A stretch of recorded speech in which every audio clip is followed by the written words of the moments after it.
Welcome to the deep dive. Today we're tackling a really dynamic subject, how the enduring message of the gospel is finding its way and being engaged with in our increasingly digital lives.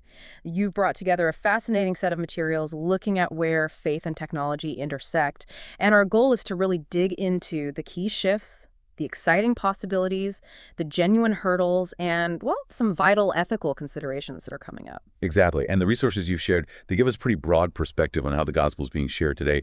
We'll be exploring everything from, the impact of social media and the role of Bible apps right through to the reach of online sermons. And importantly, we also need to understand what this all means for real discipleship and how to keep sort of a firm theological footing in this evolving environment. Right. And this is something I imagine you listening are likely experiencing firsthand, whether it's how you connect with community, explore your own beliefs, or even in your professional life. So we're aiming for this deep dive to give you a clearer picture of what's happening and maybe even spark some fresh perspectives on learning and connecting in the digital age. Okay, so let's jump straight in. Tradition meets transformation. Yeah, it's really striking when you look at the historical journey of the gospel, like the materials encourage us to do. I mean, think about it, from those initial journeys on foot and by sea Wow. to the incredible impact of the printing press. Each of these was a total game changer in how the message spread.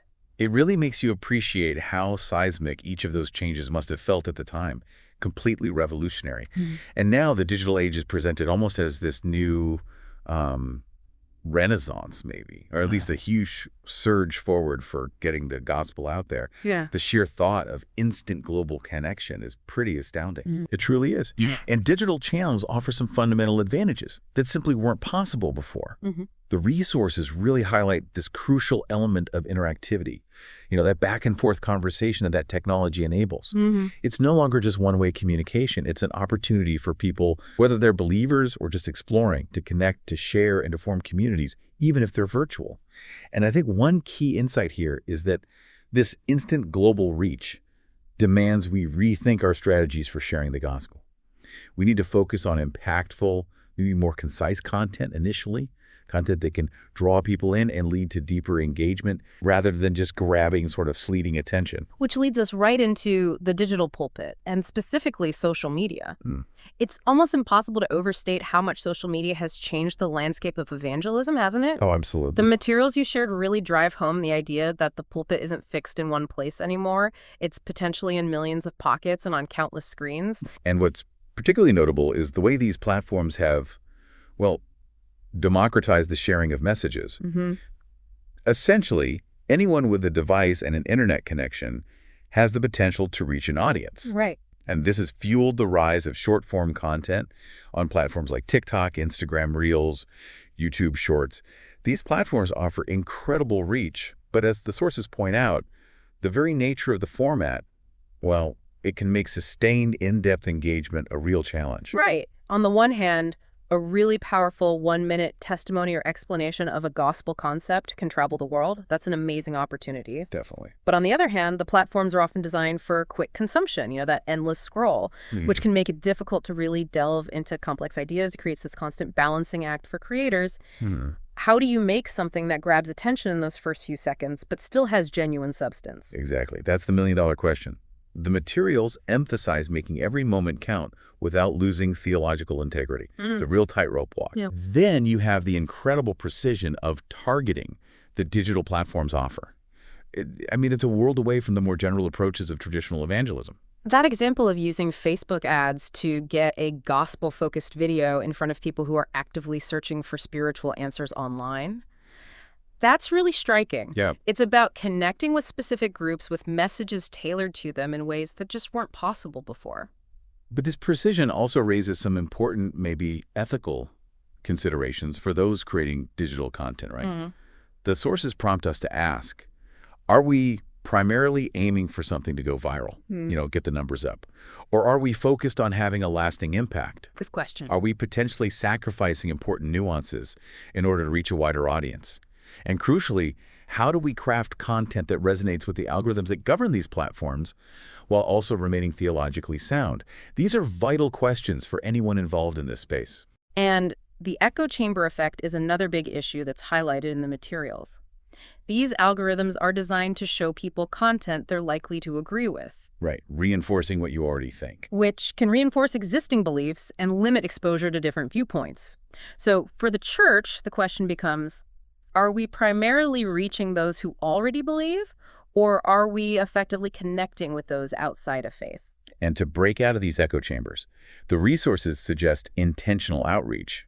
Things like, maybe using paid promotion to reach beyond your existing network, Okay. partnering with individuals who have a broader audience, or creating content that genuinely invites dialogue and consideration rather than just confirming what people already think. It takes effort. And then there's the inherent disposability of so much digital content. In that constant stream of information, a viral sermon clip from today can easily be forgotten tomorrow. So true. Fleeting. This raises the crucial question of how we ensure that digital evangelism leads to genuine, lasting transformation, not just a moment of inspiration. Yeah, the key here, it seems, is to think about how to guide that initial engagement towards deeper discipleship. It's about building pathways. Maybe a short video on TikTok that leads to a more in-depth discussion on YouTube. Right, like a funnel. Exactly. Yeah. Or an engaging post on Instagram that invites people to a live Q&A, or a thought-provoking update on Facebook that points towards an online Bible study. Connecting the dots. So, okay, thinking practically then, what are some really concrete steps for engaging with the gospel effectively on these digital platforms? What do the sources suggest? Well, it's just a few key strategies. One is really diversify your content, using those short-form videos to grab initial attention. Longer-form content for more in-depth teaching, interactive elements like polls or Q&As to encourage discussion, and even private messaging to connect with individuals more personally. So a mix of approaches. Right. And authenticity is also emphasized again and again. Often, raw, genuine storytelling resonates far more deeply than overly polished productions. People connect with realness. That makes sense. There's also a real need for training and equipping people to be digitally literate, understanding how these platforms work and how to create compelling, Christ-centered content. The responsible use of data to understand what resonates is mentioned too, but always with the crucial reminder to keep ethical considerations and the core message of the gospel right at the forefront. Right. It's not just about the numbers. Right. And finally, how we measure impact needs to evolve beyond just likes and shares. We need to look at real indicators of discipleship. Are people getting involved in church communities? Are they growing in their faith long term? That's a much deeper metric. Okay, let's move on to Bible apps and online resources. This has fundamentally changed how people access Scripture, hasn't it? Oh, absolutely. Night and day. From a time when owning a Bible might have been a significant investment or even difficult to obtain, it's now available instantly on our phones. It's incredible. This democratization of Scripture through apps creates unprecedented access. But, as the sources point out, it also necessitates a conscious shift, doesn't it? From mere consumption to intentional study to avoid that sort of shallow engagement. Yeah, exactly.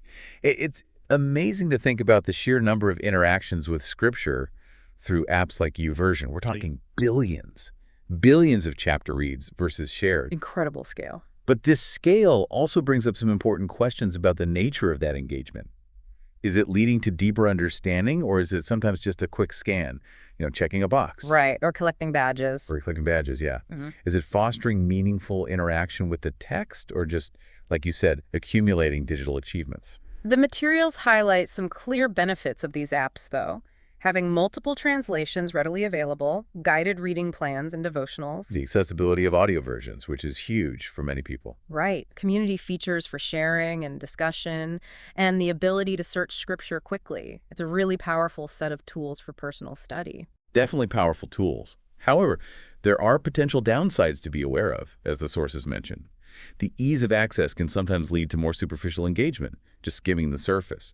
We can easily get distracted by notifications and other apps on our devices. That's a constant battle. Tell me about it. And pulling verses out of their broader context can sometimes lead to misunderstandings. That's always a risk, but maybe easier digitally. And the algorithms. Yeah, the way algorithms work in these apps can inadvertently lead us to focus on familiar or preferred content, maybe reinforcing our existing biases rather than encouraging us to explore the full breadth and sometimes the challenging parts of Scripture. That's interesting. Now, Bible Project gets a specific mention in the materials for their innovative approach to biblical education using multimedia. What makes their approach seem so effective? Well, several factors seem to contribute to their success. Their use of animation really helps to make complex theological ideas more accessible and memorable. It caters to a wide range of visual learners, which is a lot of us. True, visuals stick. And they place a strong emphasis on understanding the context of Scripture, seeing it as one overarching story rather than just a collection of isolated verses or proof texts. That's key. And by offering their content in various formats, videos, podcasts, study guides, they cater to different learning preferences. They've really managed to bridge the gap between serious theological study and making it understandable and engaging for a broad audience. But again, that question comes up, right? The ease of consumption versus deeper study is watching a beautifully produced animated video replacing the sometimes harder work of actually reading and grappling with the biblical text itself. That's a critical point to consider, absolutely. It's a supplement, hopefully not a replacement. The materials then touch on the wealth of data that these digital Bible platforms generate. We can now see trends in which verses are most frequently searched. Jeremiah 29.11, John 3.16, always up there. Philippians 4.13, yeah, the popular one. Right. Which reading plans are most popular when people tend to engage with Scripture? This data offers potential insights for informing discipleship strategies. It does, but there's a real distinction to be made, isn't there? Between using data to understand engagement patterns and allowing that data to dictate the focus of our faith formation. Yeah, that's a fine line. Personalization can be helpful, sure, but true transformation goes beyond simply catering to preferences or what's algorithmically popular. So how can we really maximize the benefits of these digital Bible platforms without falling into those pitfalls? Well, the sources suggest a few key approaches. One is encouraging deeper engagement by, say, combining digital resources with physical study practices like journaling or discussion. Integrating them. Right. Yeah. Intentionally slowing down our reading rather than just rushing to complete plans, fostering a sense of community through virtual study groups built around the apps, maintaining a balance between multimedia resources and engaging directly with the biblical text itself, and just being mindful of letting algorithms overly influence our spiritual diet. Ultimately, prioritizing that direct engagement with Scripture itself remains paramount. Okay, good advice. Now let's shift our focus to podcasts and online sermons. These newer forms of digital pulpits. They've really changed how the gospel is communicated, offering incredible reach, a sense of personal connection, and a different mode of engagement altogether. Yeah, it's fascinating. This resurgence of audio is a powerful way to connect. I mean, Christianity has a deep history rooted in oral tradition, right? Hearing the word. Sure. And in a world saturated with visual stimuli, audio offers a unique form of engagement. It can foster deeper, more focused attention sometimes. It can create a very personal connection through the speaker's voice, like someone's right there with you. Yeah, there's an intimacy to it. Exactly. Yeah. And it also offers incredible flexibility, allowing people to engage with content during found time while commuting, exercising, doing chores, times when you can't be looking at a screen. Right. Multitasking faith. Sort of, yeah. And the power of storytelling through personal narratives and testimonies is particularly effective in audio. It can even provide a welcome break from all the visual overload online. Podcasts like the Bible Project podcast, Carrie Nieuwhoof's leadership stuff, others really exemplify this. But as with everything digital, it seems, there's this dual nature, the potential for great depth alongside the risk of, well, passive consumption. Just listening without doing. Exactly. That's the flip side. The danger is that we become passive listeners rather than active participants in our faith. People might binge listen to sermons or podcasts without connecting in meaningful ways with a local church community. Knowledge without application. Right. Knowledge might increase without leading to practical application in their lives. And the sheer volume of available content can sometimes lead to a sense of spiritual inertia, almost paralysis by analysis. So the crucial question is, how do we bridge that gap between simply listening and actively living out our faith as disciples? That's it. And there's also the potential for what some call celebrity Christianity, where individuals become more attached to well-known online voices than to their own local church leaders or community, essentially outsourcing their spiritual growth. Yeah, I can see that happening. So how can churches and ministries effectively utilize digital audio then, given those risks? Well, the materials suggest focusing on creating content with real depth, not just aiming for viral sound bites. Maybe developing series of talks, incorporating questions that encourage reflection. Okay. It's also vital to encourage community integration, perhaps, by linking sermons to small group discussion guides or hosting online Q&A sessions related to the audio content. Connecting it back. Yes, promoting a balanced exposure to different voices and perspectives is important too, not just listening to one favorite. And always guiding listeners towards engagement within their local church communities. That connection seems crucial. This all naturally brings us to some really significant theological and ethical challenges that arise in this digital age of sharing the gospel. It almost feels like the digital environment acts as an amplifier, magnifying both the good stuff and the bad stuff. That's a very insightful way to put it. Yeah, an amplifier. The sources highlight how it can amplify truth, but also distortion, foster unity, but also division, connect us globally, while also potentially isolating us individually. Right. And the fundamental theological challenge really centers around maintaining the core integrity of the gospel message itself. That's paramount. And the risk of theological misinformation seems particularly pronounced in this largely unregulated online space, right? Where anyone can present themselves as an authority, and accountability structures can be weak or non-existent. Absolutely. It's the Wild West sometimes. This can lead to fragmented understandings of faith, maybe picking and choosing convenient bits, and certainly increased divisions within the Christian community. Precisely. Then there's the potential for a kind of superficial understanding of faith to take root. The instant gratification that digital content often provides, that quick hit of inspiration, can overshadow the need for deeper, more sustained theological reflection and, frankly, hard work. Yeah. We see the rise of what some have termed spiritual fast food, those easily digestible, often inspirational, but ultimately shallow online posts or memes, Instagram theology. Right, Instagram theology. I've heard that. There's a real danger of mistaking exposure to theological snippets for genuine spiritual growth and formation.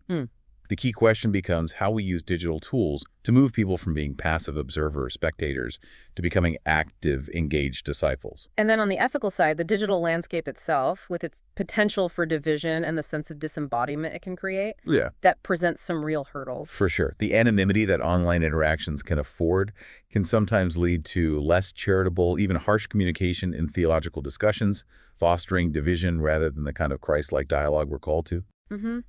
Keyboard warriors for Christ, unfortunately. Yeah, sadly. There's also the risk of the gospel being treated more like a product, leading to pressures around branding and self-promotion for ministries or individuals, potentially shifting the focus away from genuine transformation towards, well, performance. So what does a responsible path forward look like as we navigate these theological and ethical complexities? How do we move ahead carefully? Your materials point towards the importance of what we might call digital integrity.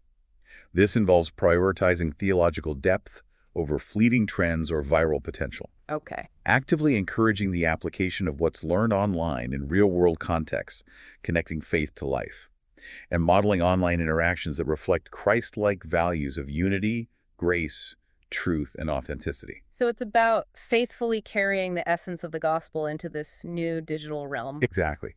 Recognizing that while the methods of communication may evolve dramatically, the fundamental message and our responsibility to handle it faithfully remain unchanged. Which leads us right to the crucial point of preserving gospel integrity in this digital age. With so much content readily available, that risk of diluting the core message or getting it wrong feels very real. Absolutely. We face this paradox of abundance while we have unprecedented access to theological resources, which is amazing. Yeah, a blessing in many ways. The sheer volume can also lead to a trivialization of faith or the spread of distorted interpretations, especially when what's popular online, what gets clicks and shares, takes precedence over what's theologically accurate or nuanced. And the democratization of teaching online? Well, while it offers many benefits, empowering more voices, it also means that individuals with limited theological grounding or even, questionable agendas can gain significant influence purely through platform skill or algorithmic luck. Right. Influence doesn't equal expertise. Not at all. This can lead to theological tribalism, fueled by emotionally charged sound bites and algorithms that reinforce existing biases, creating those echo chambers we talked about, and hindering a more comprehensive understanding of Christian faith. And that shallowness, we mentioned that spiritual fast food is a real concern here too, isn't it? It is. Consumption doesn't automatically equate to transformation.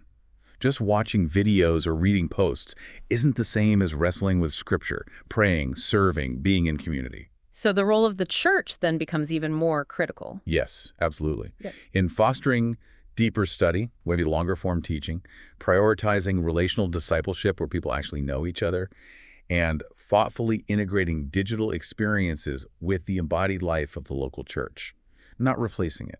And there are deeper theological concerns too, right? Like about sacraments online or the nature of community. Yes, the sources touch on those too. Can online worship truly mediate grace in the same way? What is the nature of community when it's purely digital versus embodied fellowship? How do we uphold the authority of Scripture against a kind of digital relativism where every opinion gets equal weight? These are big, ongoing questions. Definitely big questions. And the ethical challenge of digital evangelism is another area that demands careful attention. It's not just what we share, but how we share it. Precisely. The way algorithms on social media prioritize certain types of content, Yeah. often the provocative or emotionally charged stuff. Right. Outrage gets clicks. Exactly. The tribalism that can easily emerge online and data-driven tactics used for marketing, these can all potentially compromise the authenticity of our Christian witness if we're not careful. And the anonymity thing again? Yeah, that anonymity that online interactions can sometimes provide can lead to devices and harsh debates, which stand in stark contrast to the biblical call for believers to engage with gentleness and respect, correcting opponents with kindness. Like 2 Timothy advises. Exactly. Yeah. Then there's the rise of kind of digital Phariseeism or judgmentalism, the public call-out culture, presenting an unrealistic or performative image of Christian life, and the potential for the commodification of faith, where metrics of online engagement, likes, shares, followers, can inadvertently overshadow true faithfulness and the quiet work of discipleship. We have to ask, are we building followers of Jesus or just digital followers? That's a sharp distinction. We must be mindful of digital privacy, the spread of misinformation, and the potential for manipulative tactics that prey on emotions just to get engagement. The core call is to maintain digital integrity, connecting rather than dividing, evangelizing with truth and love, not manipulation. Digital tools serving real discipleship, not the other way around. This brings us to a really important distinction that comes up in the materials. Digital discipleship versus in-person discipleship. Clearly, both have a role to play, but what's the most effective way to think about their relationship? Is it one or the other? Well, the resources you've shared strongly suggest that a hybrid model is likely the most fruitful path forward. It's probably not an either situation. Okay, hybrid. Makes sense. Digital discipleship offers some significant advantages, we can't deny that. It can overcome geographical limitations connecting people across the globe. It provides flexibility and accessibility for learning, fitting into busy lives. It offers diverse formats to cater to different learning styles, video, audio, text, interactive stuff, and it can even act as a less intimidating entry point for those who are curious about faith but maybe hesitant to walk into a church building. Yeah, a lower barrier to entry. And for individuals in restricted countries, those who are homebound or those who feel marginalized by traditional church structures, digital platforms can be an absolute vital lifeline for community and growth. But digital discipleship also has inherent limitations, doesn't it? The sources point these out quite clearly. They do. There's the potential for a superficial sense of community, lots of connections, but maybe lacking real vulnerability or accountability. It's easier to disappear online if things get tough. Yeah, ghosting your small group. Exactly. There's diminished accountability generally.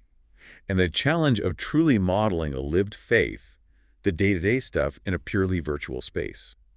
That term fast food discipleship really captures that potential for something quick, but perhaps lacking in deep spiritual nourishment. Right, so compare that to in-person. Well, in-person discipleship, on the other hand, offers the profound impact of physical presence, fostering deeper levels of accountability, building trust through shared experiences, face-to-face conversation, reading body language. It allows for a more holistic embodiment of faith. Like Acts 2, being together. Precisely. The early church certainly understood the transformative power of being together, breaking bread, praying together. However, traditional in-person discipleship also faces limitations, geographical barriers, time constraints are real. And sadly, negative experiences within church communities, church hurt, can prevent some individuals from engaging in person. That's a painful reality too. And there's also the fact that some traditional models haven't fully embraced or integrated digital tools effectively, maybe missing opportunities. So it sounds like this hybrid approach is really about leveraging the strengths of both, finding the best of both worlds. Exactly. It's not choosing one over the other, but integrating them wisely. Digital spaces can expand our reach and create initial connections, while in-person interactions tend to foster greater depth and accountability. Digital for reach, in-person for depth. Kind of, yeah. Digital tools can facilitate learning and provide resources, but genuine life-on-life relationships are often where true transformation happens most profoundly. Digital outreach can introduce people to faith, but in-person discipleship often provides the ongoing support and community needed for sustained growth. So the key is to strategically leverage both approaches for maximum impact, rather than viewing them as competitors. I think that's the main takeaway, yeah. Integrated, not mutually exclusive. Okay, so moving from that, we get to a really critical point discussed in the sources. Going beyond the like and the share, focusing on the real heart of digital discipleship. It's so easy to get caught up in those metrics that indicate popularity or reach. It is indeed. The allure of big numbers is strong. But the resources you've provided draw a really clear distinction between simply amassing online engagement, getting likes, views, followers, and actually cultivating genuine disciples of Jesus, which is the Great Commission, right? Right, Matthew 28, make disciples. Exactly. And Jesus' own ministry often prioritized deeper connection with a smaller group over large, fleeting crowds. Remember John 6, when many turned away because his teaching got hard? He didn't chase them with easier content. Good point. He focused on depth.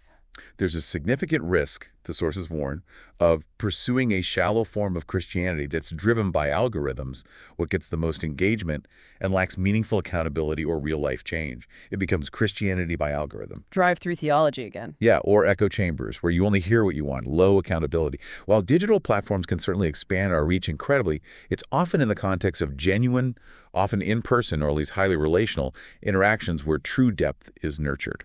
So how do we shift the focus from that passive online consumption to active discipleship? How do we make that jump? Well, the hybrid model is again crucial here. Digital engagement should ideally be seen as a starting point or a supplement, not the end point. Okay. It should ideally lead to follow-up discussions, practical application of what's being learned in real-life situations, and accountability within communities. Yeah. Communities that ideally have both online and in-person components, or at least very strong relational ties.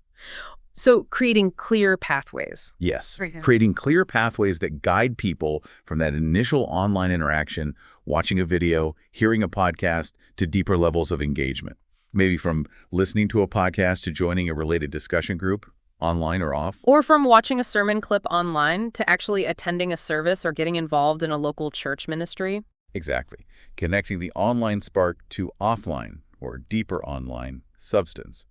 And in this digital age, intentionally building in structures for accountability, things like mentorship relationships, facilitated digitally, small group integration, maybe even discipleship challenges or check-ins, can help counteract the risk of isolation and superficial engagement that purely passive consumption allows.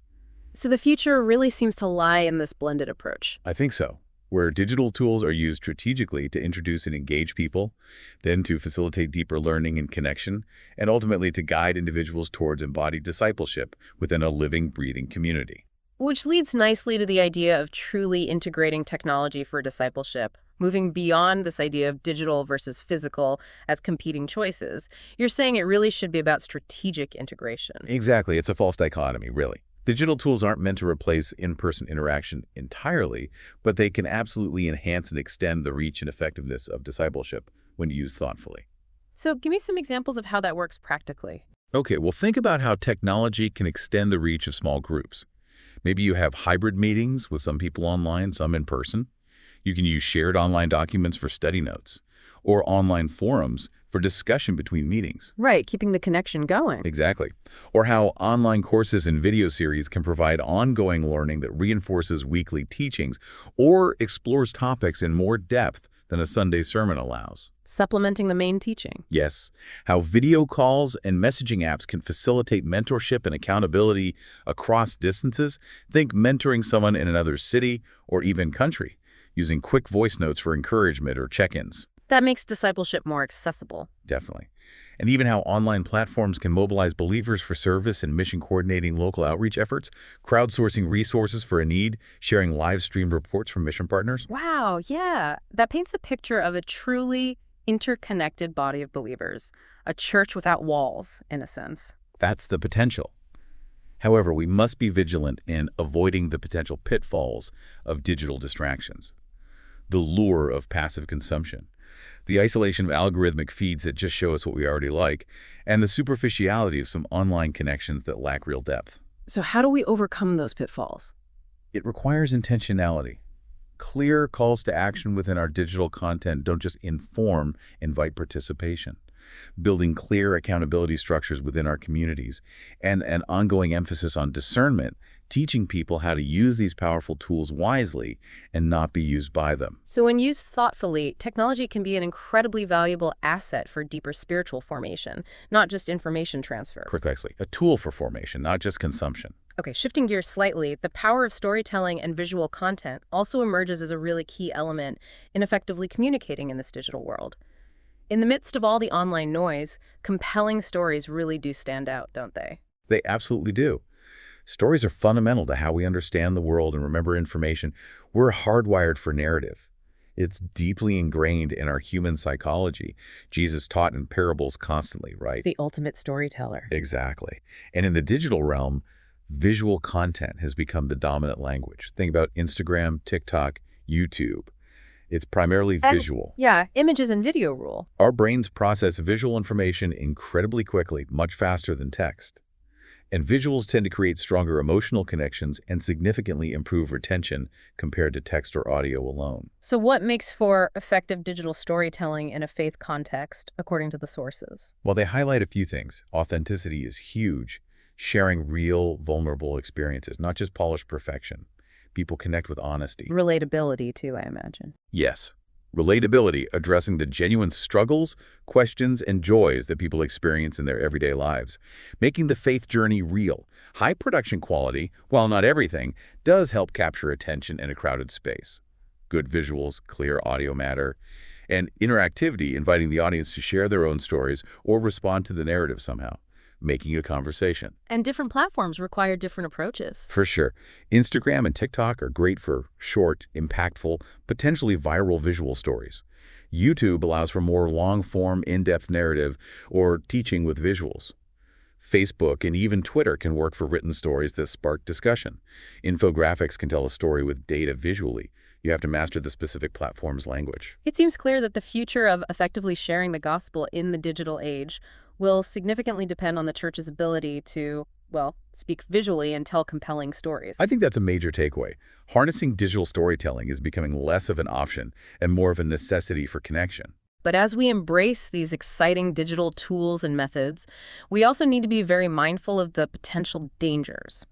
The materials describe it as navigating the digital minefield and striving constantly to maintain gospel integrity. It truly is a double-edged sword, isn't it? That phrase keeps coming up.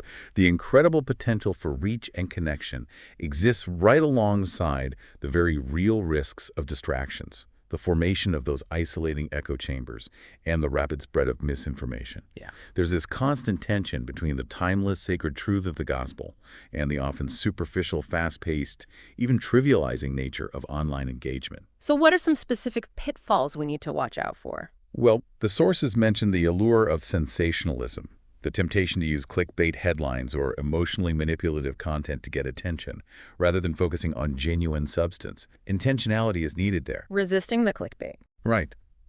The dangers of simply chasing after fleeting online trends, trying to make the gospel fit into whatever meme is popular this week, potentially losing its eternal significance. We need to weigh participation carefully. And the big one, misinformation. Yes, the epidemic of misinformation. This includes outright false teachings, unverified quotes attributed to Christian figures, misleading theological claims like some versions of the prosperity gospel that spread rapidly online without much critical examination. It can be really damaging. Definitely.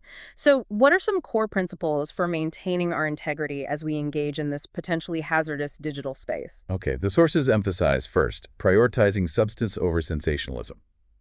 Grounding our online content in sound biblical teaching and thoughtful theology, rather than relying solely on emotional appeals or chasing fleeting trends. Substance first, got it. Second, cultivating discernment and critical thinking within our online communities.